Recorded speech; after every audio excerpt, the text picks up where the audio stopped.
Welcome to the DK Garage. I'm Joe. That's Jeremy. This is going to be a fun and exciting racing weekend. Lots to talk about. But before we get going, drop your DraftKings tag below in the comments. We'll send you an invite to our weekly league, let you join in on all the fun and action over there. I am really excited for this week. Not only do we have the NASCAR race, the Coke 600, one of the crown jewels of the sport, but we have F1 Monaco action in the morning, followed by the Indy 500, where Jimmie Johnson, one of my favorite drivers of all time, is taking the race in the driver's seat. It's going to be something to watch. A lot of really good racing action.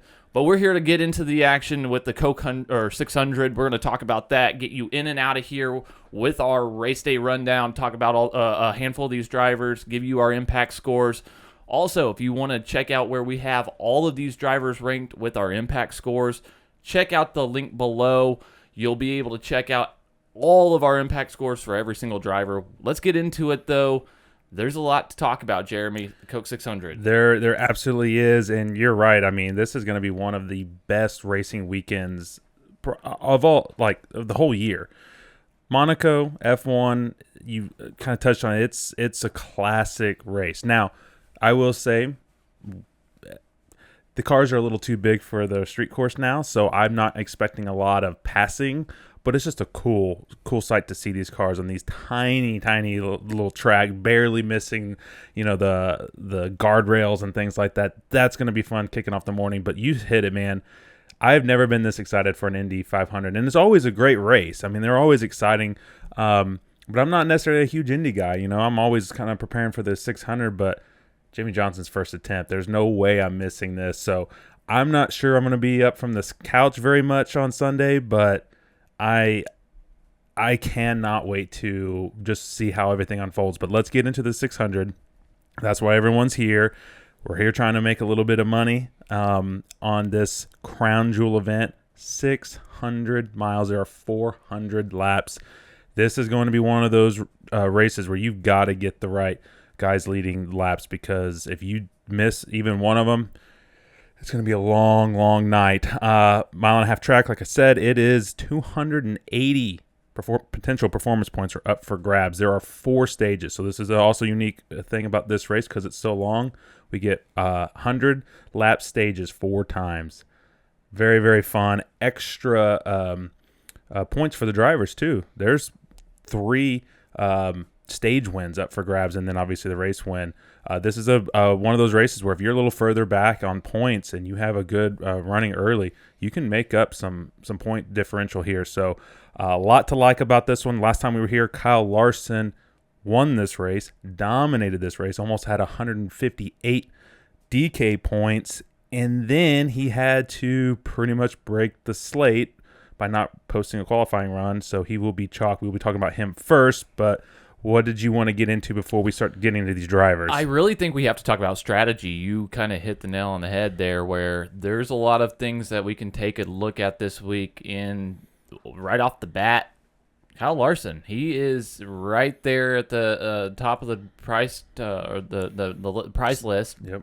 But he also has a miserable starting position due to the fact that he didn't qualify. So we have to talk about how do we approach this. How much value do we see versus place differential, and then the performance points that are out there in regards to being able to dominate this race and stack up fastest laps and laps led. So Kyle Larson's probably not doing that immediately starting in the rear.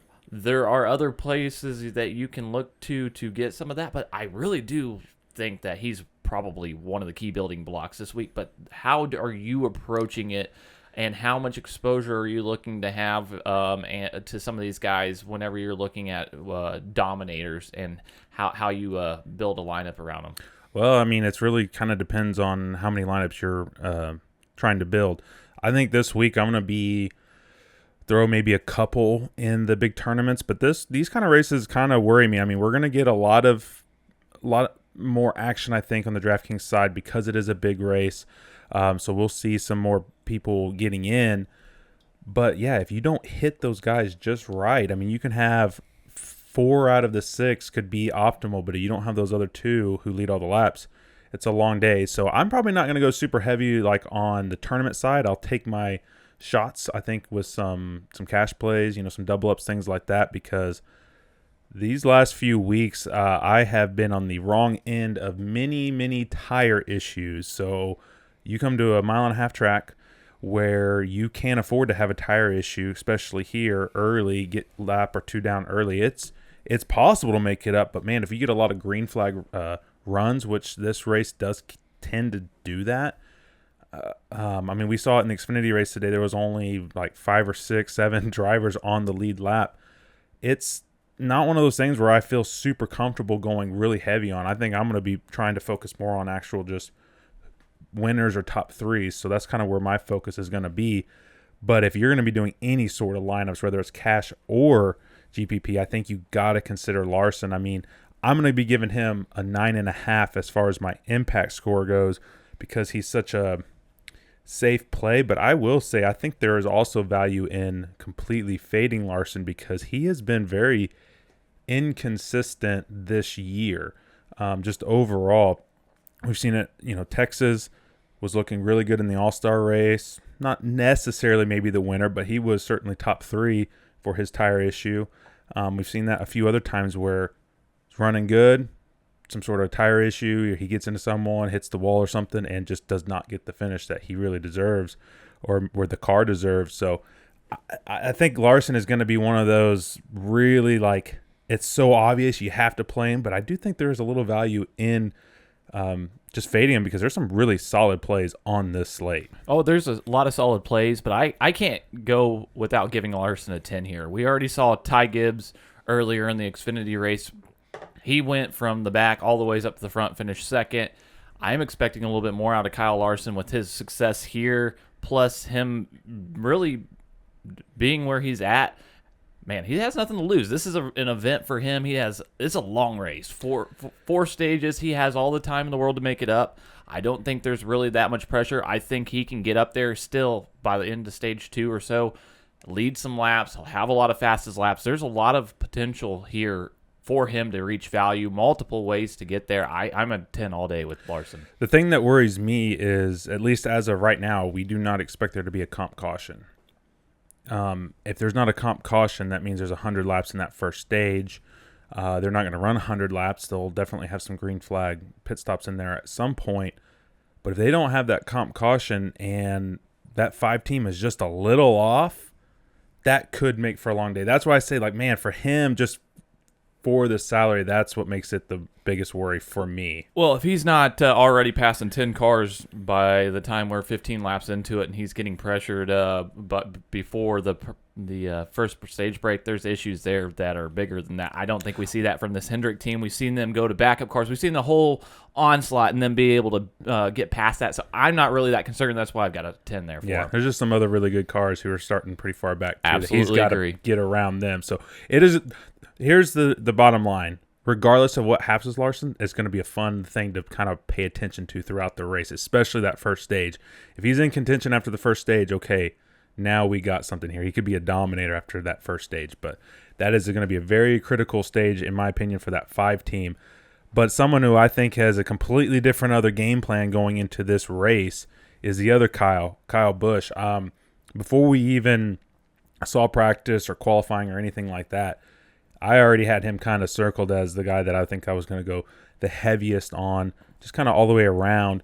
Would have liked to maybe have another place 2 or differential, but hey, he's up front. He's got a lot of Toyotas around him, so it looks like Toyotas are going to be potentially very strong here for this race. So for me and Kyle Busch, I'm going to give him a 9.5, just like I gave Larson.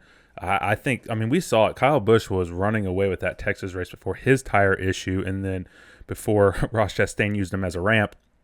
He was the best car. He was going to win that All-Star race. Yeah, and you mentioned Toyota and their success. Kansas, and we saw Toyota really have some dominance. Kurt Busch looked really good. Kyle Busch has looked really strong in these situations throughout the season. I really like him as being one of those dominators that can get a lot of performance points, stack them up, really a lot of them over the longevity of this race. Like him a lot, 9.5 for me. I think one of the guys who will, of course, he'll be popular. He's always popular to play. This is a really good track for him. Chase Elliott, he comes in at 10,700. He's starting 13th. You're going to get some PD upside. If it wasn't for Larson just absolutely dominating this race last year, Elliott was the other guy who was right up front. You could have played him and still cashed some of your lineup, especially if you had him with Larson. He didn't make the optimal just because of his price last year, but he was the second best car. And when you start looking at some of his stats, he's got an average finish over the last 5 Charlotte races of 4.2, including a win and 4 top 5s out of 5 races. A lot. And then he's got a couple teammates who are starting in the top 10 with Byron and Alex Bowman. So a little off on speed on practice and obviously didn't qualify the best. But as far as Elliott, man, he's got one of the best driver ratings here over those last 5. I'm all about Elliott this week. I'm gonna add 9. Oh, I've got him at a 9 too. I think there's a lot of value and upside with him. I think there's a lot of other drivers in the field that have a lot of value too. So I want to have decent exposure to all these guys, but I think him and a couple other guys really have the best paths to value because he has place differential and then the ability to be a dominator. I do like him. 10,700, a little pricey. There's a couple other guys I think you can use. That's why I'm not a 9.5 or so with him. But man, there are some a lot to like with Chase Elliott. He does have the best driver rating over the last 5 races here, along with Kyle Busch. So those guys I look to see up at the front a lot this week. And then when we just start looking at his just performance this year as a whole, he's the best or second best, kind of depending on which way you want to look at it. He's a top 2, top 3 driver just consistently throughout this year. Now, one of the things that does concern me is when we start to pick some of the data apart from this year for tracks that are closer to Charlotte. They're not going to be identicals. They're not all 1.5 miles, but we're taking away, the dirt race. We're taking away the super speedways, the road courses. You start taking away some of those races. Elliott definitely suffers in the rankings compared to some of these other drivers, but he's still not a slouch. And here's the other thing that I think is very important for a race like this. On races that are similar to Charlotte, he's almost completing 100% of the laps. So when you got 400 laps, just being in the race at the end can sometimes just give you a better position because you're just going to pass the cars who have trouble. So I think Elliott is going to be a solid play. Might not be that dominator that we would really like him to be for that price tag, but I think he has the ability to do that for sure. So Mr. Denny Hamlin has the pole. He is starting first, 10,500. He had a lot of he was in the headlines a lot this past week after the events that took place at Texas Motor Speedway for the All-Star. But I think he's in a... All right, well, hold on. Since you brought it up and you're wearing a Blaney hat, we gotta just briefly touch on it. What did you think NASCAR should have done? If you didn't see it, I don't know what you were doing. Quick recap. Blaney won the race, except for he didn't because they threw a yellow flag about 50 feet before the start-finish line. They had to redo it, but he didn't know that. He thought he won. He took his window net down. Couldn't necessarily get it secured. That was a big topic of conversation all week. I'm sure you guys have heard it quite a bit, but I got to ask you. You brought it up. You're wearing the hat. What did you think NASCAR should have done, or did they handle it the way they should have? I think they should have brought him down pit road. Even if they give him his spot back, it's a safety issue. It's plain and simple. Everybody in the broadcast was saying, hey, you have to have the strongest guy up there. I saw him just wedge it, and I knew it wasn't safe. I was telling the kids, hey, that thing's not wedged. Not locked. It's wedged. And so at the end of the race, we all kind of figured out, hey, that's what it is. But at the end of the day, it was his race. He won it fair and square. It's an odd rule. His fault for taking the window net down and not knowing the rules. But at the same time, I understand Denny's perspective of everything that played out in NASCAR kind of got put in a pickle, and they kind of put themselves in a pickle. I don't know if they handled it the best of ways, but in my opinion, it was Ryan Blaney's win. Unfortunately, the checker or that flag coming out right before the checker just threw a wrench in it and ruined the whole thing. And I mean, when you have a rule where if you take the white flag, the next flag wins the race, whether it's a checkered or yellow, and then this heavily gimmicky race, they say you have to win under green. All the teams should have realized that. I didn't realize that was how they were doing it. It may have been said somewhere throughout the broadcast, but sometimes you're not going to pick up everything. So I actually was like, well, it didn't matter. So I was a little caught off guard when they said, no, they were going back to the green. No reason NASCAR should have threw that yellow flag there. There was zero reason for it. And I think you're right. I mean, they are suspending guys left and right for 4 races for an unsecured wheel, which that is dangerous in and of itself and potentially more dangerous to other people, the fans, versus Ryan Blaney alone. But if you're going to be so strict on safety, you need to make sure that your drivers have their car safely secured the way it's supposed to. You bring them down and it was secure, you give them a spot back, but I think if it's not secure, you probably have to penalize them. Start in the rear. I mean, that just seems like it's only fair to the other guys.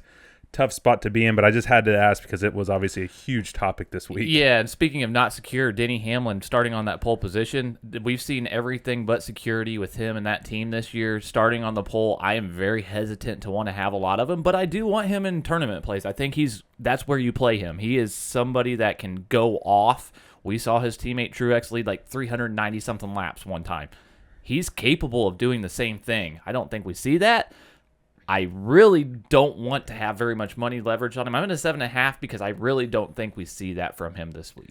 Yeah, I'm in an 8, and there's a lot saying just recent performance, even how he did at Texas. I mean, he finished second. Now, he didn't have the second fastest car, in my opinion. Chastain was better, Larson, Kyle Busch. But, hey, doesn't matter. He still finished second, still looked pretty racy, and he's looked better over the last few weeks, but he's not having his crew chief for this race, so that's going to be an issue. I imagine a few of his pit guys are substitutes. You have 400 laps. There's going to be a lot of pit stops this race. There's a lot of opportunities for that 11 team to screw up, including Denny Hamlin himself, who usually has a lead foot coming into the pits or exiting. So if he can keep the pit road and all that stuff clean, he could be the main guy, the highest point getter in this race, because Hamlin is definitely capable of that. But I'm going to be at an 8, slightly higher on him, I guess, than you are. But, yeah, there's a lot of cause for just a little bit of a pause, because you start first, you can only go backwards if you have kind of a little bit of an issue. Yeah, this next guy, we talked about him being able to lead a lot of laps in this race with his history here. It looks really good. It rivals Kyle Busch and Chase Elliott for some of the best data at a track. I really do like Truex this week. He's starting 14th. He's a little bit cheaper than Chase Elliott. 10,200 is where he lands this week. I've got Truex at a 9. I think there's a lot of ways for him to achieve value, very similar to Chase Elliott in the way that he has place differential. I think that we can see a lot of ways that you can utilize him in cash and in GPP tournament plays. So I think there's a lot of ways you can find ways to fit Truex in this week. Yeah, and I would think that there's going to be a little bit of a lower ownership on Truex because of some of the guys we've already talked about and then some of the guys we're going to be talking about. I feel like he's one of those drivers who might go a little overlooked. A little surprised, though, by his starting position. I was expecting a little bit more out of Truex, especially when so many other Toyotas are starting much further up than him. But when you have so many laps and a guy like Truex, and this is really kind of his style of race, not just because it's like a mile and a half or anything like that, but it's just a long race. It's a grind. It's a grind, and he just seems kind of like one of those guys. You know, there's just a few guys that's just like they're gonna just outwork you, and Truex is kind of that guy to me. So I'm an 8.5, a little lower than you are, but I do like Truex a lot. And like you said, both tournament and cash plays, I think he's a solid option there. I think the next guy might end up being my favorite play on the day. William Byron, 10,000, starting 5th. I'm at a 9.5. I'm right up there as far as my rating with Larson and Kyle Busch, obviously for different reasons. But I think Byron, if it's not a Toyota day or if the Toyotas are off a little bit, I think Byron is right there to put a whooping on him. This could be a domination by that 24 team because we've seen a lot of improvements from Byron this year. That team, they're gelling. When you look at the season as a totality so far, he's the guy that's rivaling Chase Elliott as far as the performance goes. He seems to be there almost each and every week. A lot to like about Byron this race. I've got him at an 8.5. I'm slightly off him compared to where you're at. I do think he has all the potential that you just mentioned, but his average finish in the last 5 races is 17th here. He only has one top 5 in those 5 races.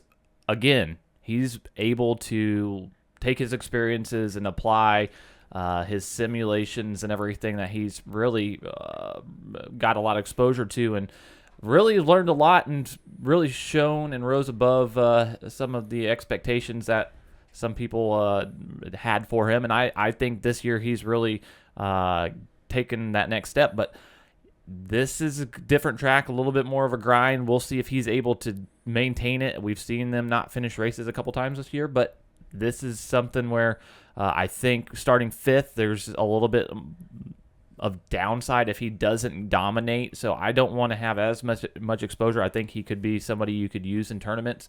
I'm just not as comfortable as you are with him. Well, just to play a little bit of a devil's advocate off that, he started 4th, a little cheaper, 9,200 last year in this race, but ended up in the optimal. So even starting where he's at and not dominating this race, I think he still has potential to do really well. So it is a little bit of a gamble. I can totally see going other places. It really might be that Toyota kind of day. But I think it's, if you play him, I would personally play him in tournaments. You suggest cash? I think you can do either personally. I mean, obviously it's riskier to do the cash there, but you have to figure out, even in cash, who is going to be, if we're only going to get 1 to 2, maybe 3 main dominators, lap leaders. I don't really like the dominator term, but lap leaders.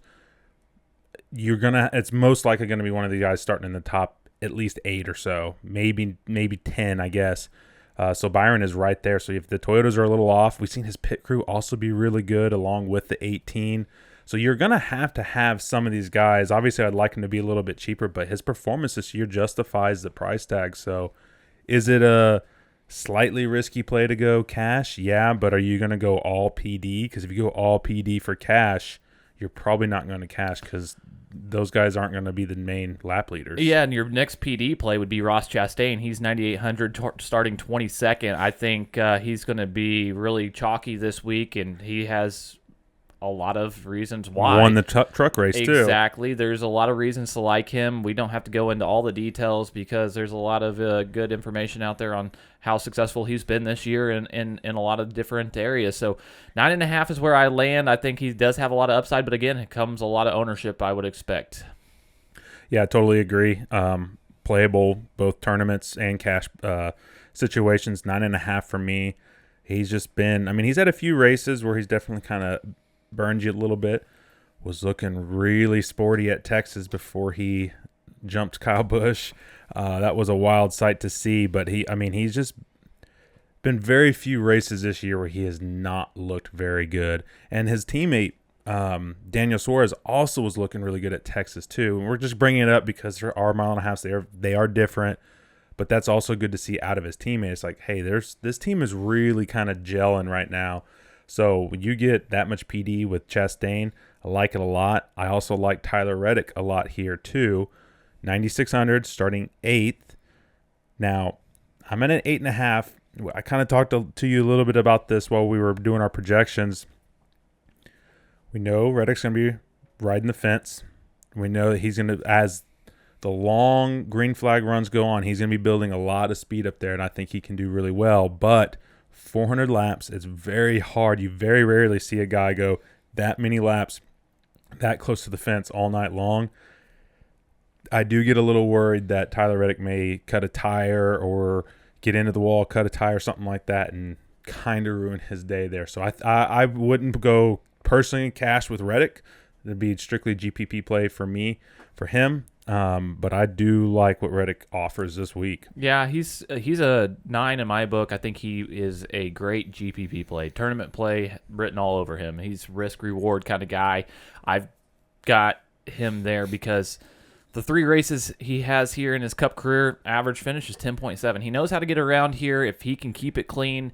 We've seen him get fast equipment, especially early on in the season, being able to dominate where he's at. I like him, and like I said, I think he is a staple play in tournaments. And this does not mean anything for this race, but he did win the Xfinity race at Texas, so he's going to be, feeling fairly good, I think, coming into this mile and a half. So like Reddick a lot. But the most recent winner, points race winner, Kurt Busch, 8,600, starting second. He's the next guy that we're going to talk about. It's almost like without fail, there will be one race in the year where Kurt Busch absolutely dominates the race. Absolutely dominates. We saw it last year. I forget which race it was. Las Vegas, wasn't it? No, I think it was Atlanta. It was one of those. I think it was another mile and a half. But regardless, he always seems to have one or so races where he's the guy. We know for sure that was Kansas. I didn't have hardly any of him, and the lineups I did have him in was not the right combos. So he really screwed me in that race, but hats off to that team. Big win for them. But, man, he comes back and dang near gets the pole. Was just just thousandths of an inch or a second off of Denny Hamlin's lap time for the pole. I mean, that team is on fire right now. I think we talked about it at the beginning of the year. Like, this is a great move by 23XI, bringing in this veteran, and Kurt Busch has absolutely delivered on what they asked him to do. I like him a lot. Not going to be a cash play for me just because I don't necessarily see him backing up the Kansas win in a dominant fashion again. But that doesn't mean he can't, but I'll be at an 8.5 on Kurt Busch this week. Yeah, before I give my score, go check out all the other drivers that we didn't cover yet in our race guide below. That link is there, easy access, so that you can view all these scores. But you're right, Kurt Busch is in an interesting position starting second. He has all the upside in the world, being able to get out potentially and dominate. I've given him an 8 because I don't know if we'll see that, but I want exposure. So I think he, along with a couple other drivers that we've talked about, fantastic tournament plays where there's a larger field. You have a little bit more risk-reward type of scenario. I think that's where you play them. Well, and also, too, this race is not about – generally, it's not about short-run speed. It's about long-run speed. We know that these guys qualifying up front obviously have some good short-run speed. But what's it going to be like as the race goes later into the night? Is the team going to be able to make the right adjustments? One thing that makes me like Kurt Busch a little bit more is the fact that his teammate also qualified very well and also ran well at Kansas. So that team might have a good mile and a half program. And they've had some strong races and just didn't get the finishes. They got caught up in each other's accidents. We're talking about Kurt Busch and Bubba Wallace. They've got back-to-back weeks where they were in each other's accidents running in the top 10, and they didn't get the finishes I think they deserve. So these guys have found something. Toyota as a whole seems to be on to something as well. I don't want to miss the boat on Kurt Busch, so I think playing him in tournaments would be wise. Well, let's talk about the next Toyota driver on the list. That's Christopher Bell. He's starting third, 8,400. And I think it's just something that Toyota has with the mile and a half. So we've just kind of seen it almost every mile and a half we've been to so far. Like, they got speed. They don't have it everywhere, but they seem to be doing very well at mile and a halves. Almost just slightly ahead, they might be right there with Hendrick, I guess you could say. But they seem to be just a little better than Fords overall at this style of track. So for this race, I would have liked to have Bell maybe starting around that 10th spot, 12th spot to get some PD upside because we've seen him start up front, run really well early, but then just something happens that kind of takes him out. His fault, sometimes not his fault. An 8 for me, but I do like Christopher Bell, but I am worried. So if you're only running a couple lines, you're probably just going to go ahead and pass on him. Yeah, that's why I've landed at a 7.5. He has some upside, just like Kurt Busch, but I don't think we've seen the consistency and as strong of finishes. It's been really inconsistent with him and his team. They've also had some penalties, self-inflicting wounds that haven't helped. And I just think with that team, we might see that again. That's why I'm not as high on him as I am with Kurt Busch. Yeah, and I think if you're maybe doing like a 20 max or something like that, I think you got to try to find at least for sure at least 3, but I'd say probably try to get 4 or 5 lines with him with some different combos, some of those nice PD plays, because he really could pop at any one of these races. It seems like he's getting close. He's definitely has some speed, so definitely worth considering. And I think a guy that will honestly potentially get overlooked quite a bit by who he's around, Kevin Harvick, 8,000. He's starting 18th. And as I was kind of building the garage thoughts this week and just starting to look over the data and trying to digest some of it, and this was before practice and qualifying, I was like, man, just the way the numbers are popping, if we can get Kevin Harvick starting 15th to 20th, somewhere around in there, and he has a day he's certainly capable of around that 10th spot, I think he's going to be really good value. Well, lo and behold, he's starting 18th, and I think he's top 10 potential. He's another guy kind of like Truex, where he's a grinder. You can count him out most of the race. He might be running 15th most of the race, but then you start seeing guys have trouble, pit roads, not making the right adjustments, him and his crew chief working well together. I think Kevin Harvick is a sneaky kind of top 10. I mean, we shouldn't say that because he's got some of the best stats here and just on these style of tracks, but just the performance this year has not backed it up, except for certain tracks that we can look to. And so I think Harvick's a great play. I'm at a 9. I'm at an 8. I think he can be a strong play. He's somebody that, like you said, is a grinder, so there's reason to have exposure to him. This track is pretty decent for him. It's not his best, but he's strong. So I think there's ways that you can look to try to fit him in and use him. Like you said, I think he'll probably be lower owned compared to a lot of the guys around that value or that price tag, because there's other guys that might have a little bit more upside that are a little bit of a discount compared to him. So people will probably go there. So I think there's ways you can use him. I just think I will be doing it sparingly. Well, and the other thing too, I did kind of play around with building some lineups just for fun, not that I was going to enter any in. And he is at a little bit of a challenging spot with what you can get. Like, he can be of good value, but some of what he takes away from your ability to get higher priced guys that are more likely to lead laps and get those fastest laps. I mean, you are kind of counting on Harvick being a nice PD low ownership play here, and because of that price tag, it does make it a little difficult to get him in. So you kind of almost have to build it purposefully kind of for him, and then kind of maybe have to drop one of the higher end guys. So it is difficult, but I think it's worth considering when you're building.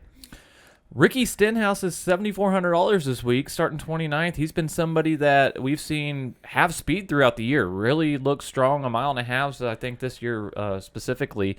I think there's ways you could use him where that place differential is always something we're looking for. I've got him at a 7.5 because it's not a bad play. It's risky having Mr. Ricky Stenhouse. You never know what happens whenever you roster him. But I think this year, a little bit different than most. He's been a little bit inconsistent, but well, that's normal. But no, the speed that we've seen, for sure, I think is what is something that is not necessarily always there. We've seen it in spurts. So if he can have this consistent speed that we've seen, it's great to be able to get him in this value range. He's a little bit priced up from where we've seen him the last few weeks, so that's why I'm a little bit off of him as much as I've been on him in the recent weeks. So 7.5, I still want to find ways to use him in tournaments. Yeah, I'm at 8. He was another guy I kind of had circled just kind of based on their stats. When you start looking at their performance here, let me see, pull that up real quick. He has an average finish of 11.2 over the last 5 races here, including 2 top 5s. I mean, this has been a pretty solid track for him, which you wouldn't think a long track like this would really lend to Ricky Stenhouse, but I guess if he's there at the end, then he can do something with it. If you're going to get that kind of finish out of him, then this is going to be a lock. But you said the inconsistencies, he dominated his way into the All-Star race and was looking really good, but then had issues, and then he was the cause of that last controversial caution at the very end. I'm in an 8. It's tough. He's kind of that Harvick range where it's like he's a really solid play, but just what he lets you build the rest of the lineups, it might make it a little difficult to get him in there. But if you want to go with him, I don't think it's a bad play by any means.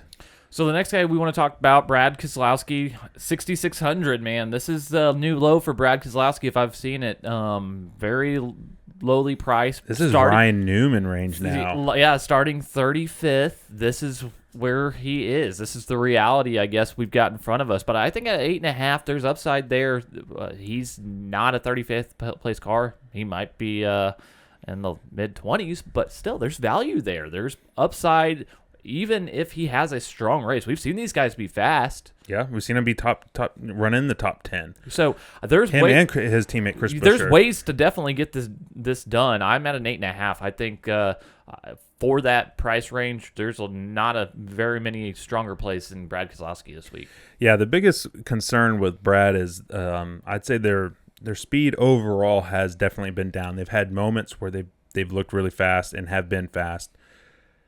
But this is one of those races. I kind of talked about this with the concern with Larson. It's a higher concern for me that this will happen, but I don't care about it as much because of the price tag difference. But he might go a lap or two down early if they don't have that setup good enough to where he can stay in front of those leaders by the end of that first stage. So that's going to be the biggest concern if he's the guy who gets trapped down early, and then some of these other guys that he's for sure better than stay on that lead lap, and then the way the cautions and everything work, that he could just be one of those fast cars that's just 30th, 28th, and he can't really do anything about it because of just his starting position. So that's the biggest risk with Brad. I don't think that will happen, but it's NASCAR. You just never know. That's the biggest concern. But hey, when you're starting that far back, he's not really going to get you negative points, so that's a plus. Yeah, and speaking of someone that can't get you negative points, and my pretty much lock of the race is Corey LaJoie, 4,900, starting dead last, 37th. He didn't even get to qualify. I've got a 9.5 for him because 4 points. He gets you 4 points. If he can't even get rolling on the race, you don't lose points with him. He's a great person or driver to pair with some of these dominators. I would use him all day, every day in a lot of lineups. He's pretty much one of my locks. 9.5 for me for Corey LaJoie. Yeah, if you're thinking about punting, and I would consider punting anything like 5K or below, maybe you can go a little bit higher than that if you want, but I kind of consider that 4K range. Why would you play Cody Ware to save $400 when you can have Corey LaJoie, who gives you more PD upside, has a faster car, will more than likely pass Cody Ware fairly early, unless, of course, there's some damage and some crazy things happen, which can definitely happen. I think LaJoie is the only safe play on the slate this race here because he's the only guy who can't get you any negative points. He's getting you at least 4, like you said. Yeah, no, there's a lot of other drivers we didn't touch on. This is the race day rundown, and we want to get you in and out, but if you didn't see a driver you want to see our impact score on, again, check out our race day or race guide. That link is below in the comments. Jeremy, is there anything else you want to touch on before we get out of here today? No, we covered a good bit of it. We kind of talked about it early on. This is a great weekend just for racing in general. I'm looking forward to it. I got to find ways to get up and move around because it's going to be very difficult with so much action going on. I can't wait. I don't really have too much else to add. It's just a fun weekend and just a nice, good holiday weekend that we get to enjoy because, sacrifices that, brave men and women have made for us to be able to do stupid things like this, talk about NASCAR and data and gambling and all sorts of fun stuff that we like to do. We're very blessed that we get to do it because it's very easy that we could not have something like this to be able to do. So very thankful for that. So I'm just going to try to enjoy the whole weekend. How about you? Oh, ditto. I definitely appreciate everybody out there that has served our country, and I'm proud of those that have sacrificed everything for us to be able to do something so ridiculous as this. It's truly a blessing to be able to sit here and have this and enjoy the weekend with the family and have such great racing. So I'm really excited to get that going. I'm going to have a real quick race pick, though. Okay. Kyle Busch is going to get the job done. I think he's been on such a hot streak. I want to really look at him this week and see that the M&M car in victory lane, and I think that it's his week to get the job done. Where are you going? So you said Kyle Busch? Absolutely. I'm going to go with Jimmie Johnson will win the Indianapolis 500. You There heard you it go. here first. I don't know. I really hope that happens. There's so many good drivers in that race. That's the one I truly am the most excited for. But for NASCAR, man, this is tough. I would probably have picked Kyle Busch had you not picked him first. But to be different, oh man. There's so many good plays. I'm going to go out on a limb, and I'm going to say William Byron. All right. Well, that's a good pick. It's going to be fun to watch. This is going to be a fun weekend of racing. If you liked what you saw, hit that subscribe button. Thank you so much for watching. I'm Joe, and that's Jeremy, and we'll see you next time.